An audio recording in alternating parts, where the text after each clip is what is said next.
part 2 of this unit. This is on page 722. Part 2 of this unit looks at combinations. And the important thing, that's important, so let's black it out completely. The important thing is that the order does not matter. Ooh, can I make that? No. There we go. The order does not matter. So whereas permutations are all about the order mattering, combinations are where the order doesn't matter. So here, consider the number of ways a reader can choose 3 books from 4 books. We're not ordering them on a shelf. We're just getting 3 books from 4 books. Like maybe this is a contest. You win the contest and your prize is you get to pick 3 of 4 books. So you pick books 1, 2, and 3. And they said, no, I'm sorry, you can't have 1, 2, and 3. We'll give you book 1, 3, and 2. And you're like, okay. Aren't those the same things? Yes. In fact, all 6 of those ones in permutations are considered the same thing for combinations. Right? If all of a sudden I was going to be like, I'm going to make groups of 3 for you guys when you're working tomorrow, and I'm going to go, Shemi, Agape, and Jillian are going to be a group, and Jillian says, I want a new group, and I say, okay, it'll be Agape, Jillian, and Shemi. She'd be like, that's the same group. The order doesn't matter. I said I wanted a new group. And so in permutations, the order matters. In combinations, the order doesn't. So when you had 3 books from 4 books, well, another option would be 1, 2, and 4. That matches up with all 6 of those permutations. 1, 3, and 4, 1, 2, 3, and 4. And so what combinations are, as far as things we've already learned, what combinations are sort of similar to is they're sort of similar to identical objects, right? When you had identical objects, you had permutations that looked the same, and you had to divide to get rid of that repetition. Well, now we consider 1, 2, 3, 1, 3, 2, 2, 1, 3, 2, 3, 1, 3, 1, 2, 3, 2, 1. Those are all the same if the order doesn't matter. So just like identical objects, we're going to need to divide out that order.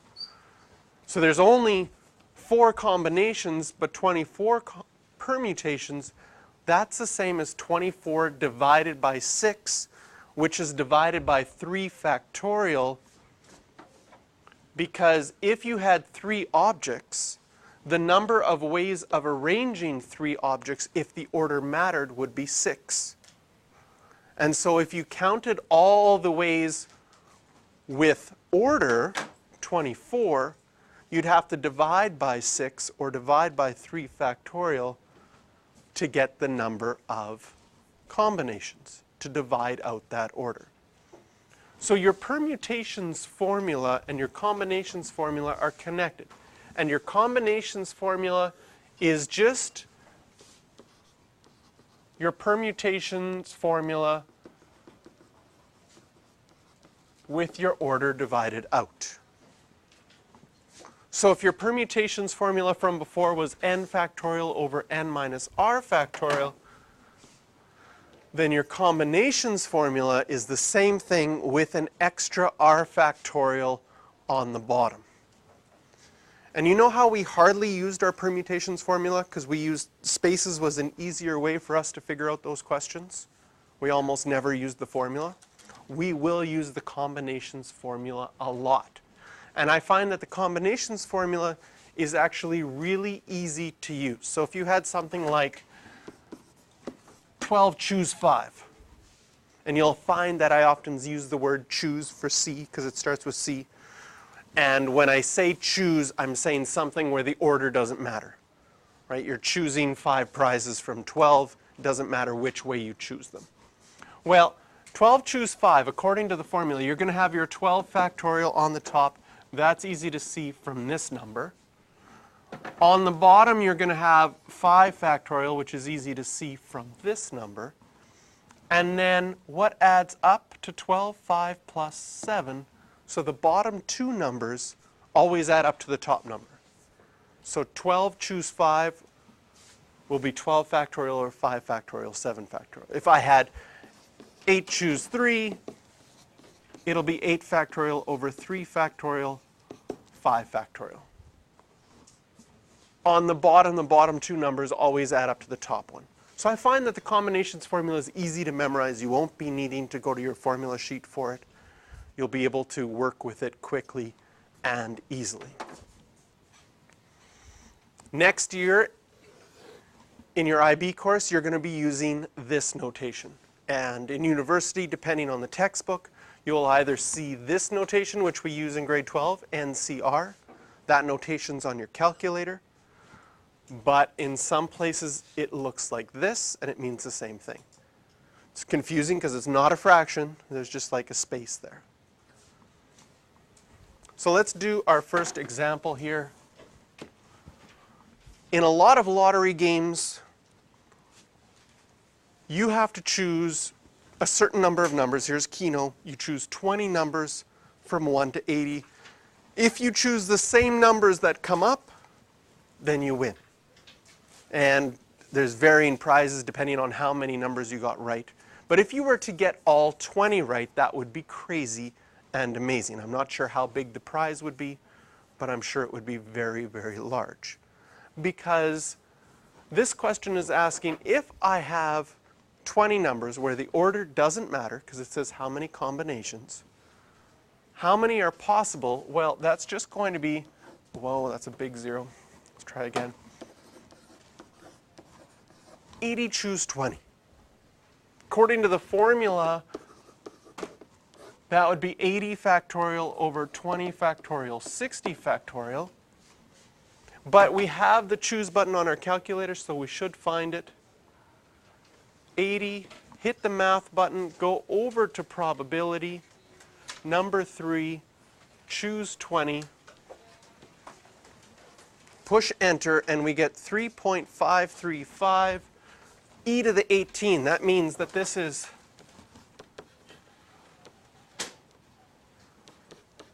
scientific notation times 10 to the 18. That number is huge. Yes? The pick with the P, that's where the order matters. That's like arranging things on a shelf.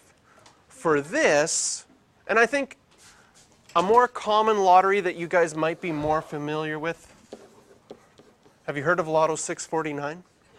Okay. You see the signs up for it because they have different amounts of prizes for it. Now, Lotto 649, there's 49 numbers, and you have to choose or pick 6 of them. The order doesn't matter. If you choose the right 6 numbers that come up, you win the big 30 million, 25 million, whatever it is. So if you wanted to figure out with Lotto 649 how many possibilities there are, well, it's 49 choose 6. Which, if we go to our calculator, 49 choose 6, 13,983,816. Which means if you want to win the lottery, you can. You can buy every single possible ticket, and you will be guaranteed to win the lottery. Okay? So, this is what I would do. First of all, how much are tickets? Like $2? It can go from $2 to 60. You can buy a bunch more if you want 20. But just a basic ticket would be $2, or you can get a deal if you buy more. No. Ooh. 2 times that? Is that 60 million? If you buy 13 million. So 27 million, more or less. Okay. 23 million. What was it? 900 and, oh shoot, I shouldn't have done that. 983. So let's say the tickets are $2, right? So just under 14 million different possibilities. You go to your bank, you say, you know what? I'm going to win the lottery. I would like to borrow $28 million, please. because then I can buy every ticket. I suggest going to the smallest convenience store you have and say, these are all the numbers I would like to buy. What if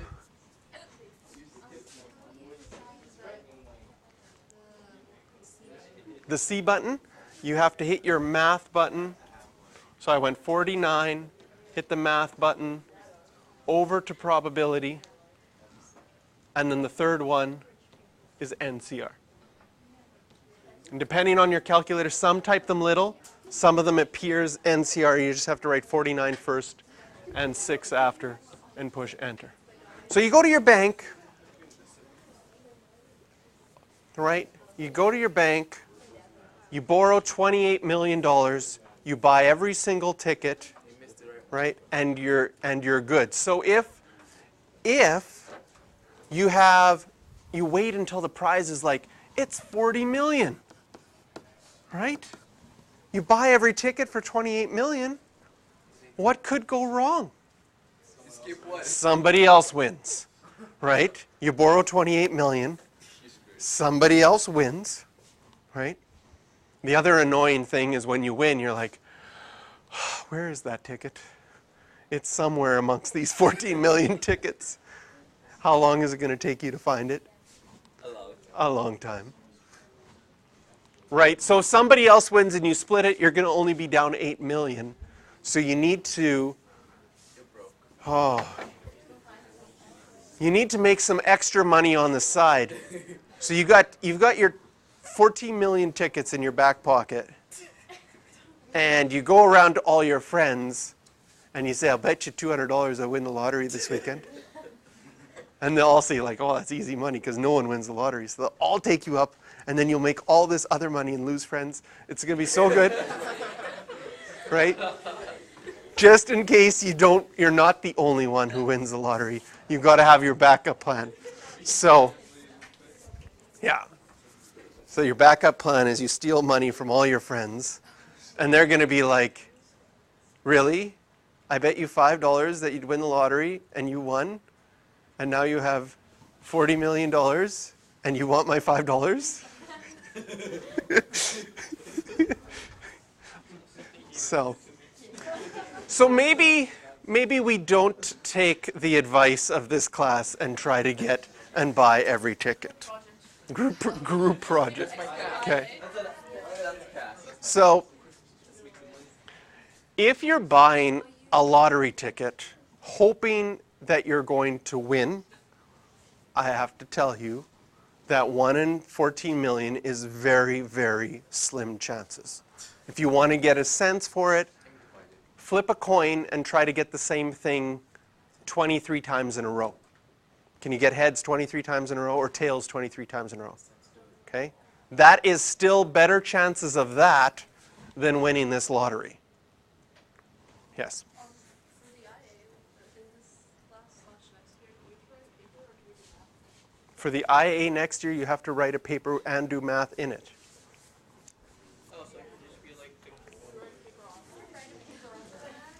So here are your questions for 5 and 7.